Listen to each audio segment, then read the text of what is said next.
એ સમયે લૂંટ ચલાઈ હોવાની ઘટના સામે આવી છે। બે મુસાફરોના 4 સાગરીત ગોરલ તરફ જઈ રહ્યા હતા।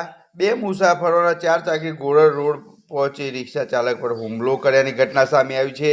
રિક્ષા ચાલક પાસે બિલના રકમ 80 થી 90 હજાર લૂંટી તમામ લોકો ફરાર થયા છે। રિક્ષા ચાલકને માર મારતા ગંભીર ઇજાઓ પહોંચી છે। 108 મારફતે સારવાર અર્થે ખસેડવામાં આવ્યો છે।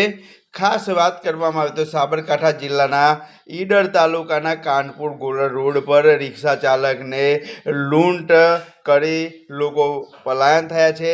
રિક્ષા ચાલક બે મુસાફરોને બેસાડી કાનપુર તરફ જઈ રહ્યો હતો। એ સમયે બે મુસાફરોના 4 સાગરીત ગોરલ રોડ પર પહોંચ્યા હતા। રિક્ષા ચાલક પર હુમલો કર્યો હતો અને 80 થી 90 હજાર રૂપિયાની લૂંટ ચલાવી અને ફરાર થયાની ઘટના સામે આવી છે। રિક્ષા ચાલક પાસે બિલના રૂપિયા 80 થી 90 હજાર હતા। તમામ રૂપિયા લૂંટી અને લોકો ફરાર થયા છે। જ્યારે રિક્ષા ચાલકને 108